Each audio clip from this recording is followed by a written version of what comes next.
അപ്പോൾ ഇന്നാണ് നമ്മുടെ കുടുവിൻ്റെ പിറന്നാൾ. ഞാൻ രാവിലെ തന്നെ എണീറ്റപ്പോൾ ചെക്കന് കിട്ടിയ ഡ്രസ്സൊക്കെ അത്യാവശ്യം വലിപ്പം കൂടുതലായതുകൊണ്ട് നമ്മളൊരു കേക്ക് മുറിക്ക് വിടാൻ വേണ്ടിയിട്ട് ഒരു ഡ്രസ്സ് എടുക്കാൻ നമുക്ക് പോകാട്ടാണ്. ഞാൻ ഇപ്പോൾ വീട്ടിൽ നിന്ന് ഇറങ്ങി നമുക്ക് നോക്കാം. ഡ്രസ്സൊക്കെ മേടിച്ച് വരുന്ന വഴി കയറിയിട്ട് ഒരു ഷോപ്പിൽ കയറിയിട്ട് 2 പാക്കറ്റ് പാലട പായസം മിക്സും ഒരു പാക്കറ്റ് അണ്ടിപ്പരിപ്പും കശുവണ്ടിയും ഒരു ചെറിയ നെയ്യും മേടിച്ചു. പായസം കൂടെ തിന്നിർക്കട്ടെ. കേക്ക് മേടിച്ച് കഴിഞ്ഞപ്പോൾ തൊട്ടടുത്തതിനുള്ള ഷോപ്പിൽ കയറിയിട്ട് 2 അരങ്ങും ഒരു 3 പാക്കറ്റ് ബലൂണും പിന്നെ നമ്മുടെ പോപ്പർ ഒരു 2 പോപ്പറും മേടിച്ചു. കൊച്ചിൻ്റെ ആദ്യത്തെ പിറന്നാളല്ലേ, അങ്ങോട്ട് കളറാവട്ടെ എന്ന് വിചാരിച്ചു. ഇത് കഴിഞ്ഞ് നേരെ കയറുന്ന അടുക്കളയ്ക്ക് ഒരാൾ നല്ല പോലെ മത്സരിച്ച് ഇഞ്ചി എന്നാക്കുന്നു. ഇവിടെ ഒരാൾ ചിക്കൻ കറി ഉണ്ടാക്കാൻ വേണ്ടിയിട്ട് സവോള വഴറ്റിക്കൊണ്ടിരിക്കുക. ഇന്നത്തെ കോഴിക്കറി എന്ന് പറയുന്നത് അമ്മച്ചിയുടെ വയ്ക്കുക, അതായത് എൻ്റെ വൈഫിൻ്റെ അമ്മ. ആൾ നല്ലപോലെ കറികളൊക്കെ ഉണ്ടാക്കും കേട്ടോ, നല്ല ടേസ്റ്റിന് കഴിക്കാനായിട്ട്. അപ്പോൾ ഞാൻ കുറച്ച് നേരം അത് നോക്കി നിന്നു, കാരണം ഇതെങ്ങനെയാണെന്ന് അറിയാനുള്ളൊരു ത്വരമുണ്ട്. പിന്നെ മടുത്തു. അങ്ങനെ ഇരിക്കുന്ന സമയത്താണ് എനിക്ക് ഫ്ലിപ്കാർട്ടിൽ നിന്ന് കോൾ വന്നത്, ഓർഡർ ചെയ്ത സാധനം വന്നിട്ടുണ്ടെന്ന്. മഴക്കാലത്തൊക്കെ ഒരുപാട് ആവശ്യം വരുന്ന സാധനം കേട്ടോ. സിറ്റ് ഔട്ടിൽ കുറച്ച് നേരം വെറുതെ ഇരുന്നത് കാണാൻ തന്നെ നല്ല രസമാണ്. ഇത് അത്യാവശ്യം ക്വാളിറ്റി ഉള്ളത് തന്നെ നമുക്ക് യൂസ് ചെയ്യാൻ പറ്റുള്ളൂ. പക്ഷേ ഇതെന്ന് പറഞ്ഞാൽ ഫ്ലിപ്കാർട്ടിൽ ഫ്രീഡം സെയിൽ നടക്കുന്ന കാരണം അത്യാവശ്യം നല്ല ക്വാളിറ്റിയും അത്യാവശ്യം നല്ല ക്വാണ്ടിറ്റി ഉണ്ട്. ഇതാണ് പ്രൊഡക്റ്റ്. നല്ല രസമായിട്ടാണ്, മഴക്കാലത്ത് ആവശ്യമുള്ള സാധനം തന്നെയാണ്. ഞാനൊന്ന് എടുത്ത് വെച്ച് നോക്കി, 400 രൂപയ്ക്ക് ഒത്ത സാധനം. ഈ കാഴ്ചകൾ കണ്ടു കഴിഞ്ഞാൽ മനസ്സിനൊരു ധൈര്യമായിട്ടാ. കിട്ടിയ സാധനം എടുത്ത് വെച്ച് ഹാളിക്ക് ഇറങ്ങിയപ്പോൾ ഒരേ പ്രായമുള്ള 2 പേര് വരും കുത്തിക്കുട്ടിയുള്ള പരിപാടിയിലാണ്. അങ്ങനെ അത് കണ്ട് നേരെ അടുക്കളയ്ക്ക് വന്നപ്പോൾ ചിക്കൻ കറി സെറ്റായി. നല്ല ചാറോട് കൂടിയുള്ള ചിക്കൻ കറി. അടുത്തത് പായസം. അത് ഒരു പാത്രത്തിൽ 2 പാത്രത്തിൽ വെച്ചേക്കാണ്.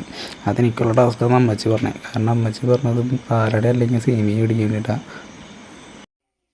ഞാൻ പറഞ്ഞുതരാം, അച്ഛൻ ഉണ്ടാക്കിക്കോളാൻ പറഞ്ഞിട്ട് കുടും വന്ന് മേത്ത് കയറി. ആൾ ഭയങ്കര ഹാപ്പി ആയിട്ടാണ്. ഏകദേശം ഒരു 1/2 മണിക്കൂർ കഴിഞ്ഞപ്പോൾ ഇവിടെ അമ്മച്ചിയുടെ സ്പെഷ്യൽ ചിക്കൻ കറിയും അതിൻ്റെ കുറച്ചപ്പുറം തന്നെ ഞാനുണ്ടാക്കിയ പായസം ഇറക്കി വെച്ചു. പായസം ടെസ്റ്റ് ചെയ്യാനായിട്ട് അമ്മച്ചി വന്നു. കാരണം എപ്പോഴും ഗുരുനാഥരുടെ ഒരു ഉപദേശം വേണമല്ലോ. അങ്ങനെ ഞാനും കൂടി എല്ലാം കഴിഞ്ഞ് ഡ്രസ്സ് മാറാൻ പോവാം.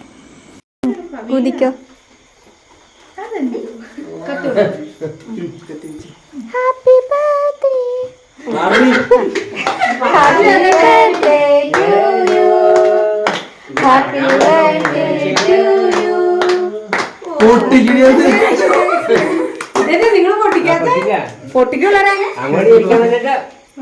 ഓപ്പറേഷൻ ചെറുതായി ഒന്ന് പാളി.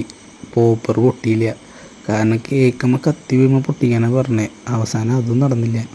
കേക്കൊക്കെ മുറിച്ച് കൊച്ചിനെ ഞാൻ പെണ്ണിൻ്റെ കയ്യിൽ കൊടുത്തിട്ട് അവരിന്ന് പോപ്പർ മേടിക്കാൻ പോയി. പോപ്പർ നോക്കിയപ്പോൾ സ്റ്റിക്കർ കയറി കഴിഞ്ഞത് എളുപ്പത്തിൽ പൊട്ടും.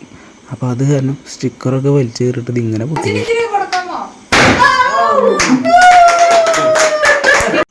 ഒരു സൈഡിൽ പോപ്പറിൻ്റെ പ്രവർത്തനം എങ്ങനെയാണെന്നുള്ള ചർച്ചയും തർക്കങ്ങളും നടന്നുകൊണ്ടിരിക്കുകയാണ്.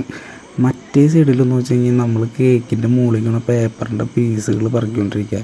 ഈ ഒരു ഭാഗത്തേക്ക് വരണമെന്നുണ്ടെങ്കിൽ പഴയകാല വിശേഷങ്ങളും നാട്ടുവർത്താനങ്ങളും പറഞ്ഞ് അങ്ങനെ മൊത്തത്തിൽ ഹാപ്പി ആയിട്ടുള്ളൊരു ഫാമിലിയാണ് നിങ്ങളിപ്പോൾ കണ്ടുകൊണ്ടിരിക്കുന്നത്.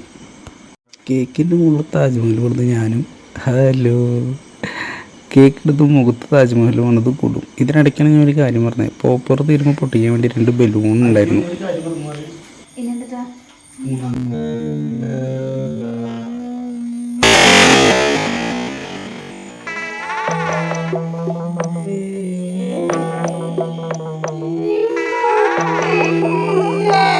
പൊട്ടിയിട്ട് ബലൂണെന്ന് പറഞ്ഞ് കേട്ടത് എനിക്കുള്ള നാടൻ തെറിയാണ്. ഇനി കേക്കൊക്കെ എടുത്ത് പ്ലേറ്റിലേക്ക് വെക്കുക. ഈ സമയം കൊണ്ട് ഇതൊക്കെ കഴിച്ചിട്ട് നമ്മുടെ ഫുഡ് മുന്നിലേക്ക് വന്നിട്ടുണ്ട്.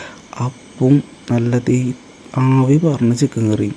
ഇത് കഴിഞ്ഞ് ഇങ്ങോട്ട് നോക്കി കഴിഞ്ഞാൽ ചിക്കൻ കറിയിൽ എരിവ് മാറാനായിട്ട് നല്ല തേൻ്റെ മധുരമുള്ള പായസവും നല്ല കട്ടൻ ചായയും.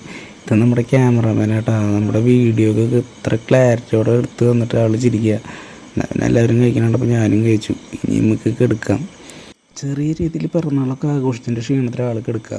ഞാനേ ഉറങ്ങാൻ പോവാ. നിങ്ങൾക്ക് ഇന്നലെ എടുത്ത വീഡിയോ ഞാൻ കാണിച്ചു തരാം.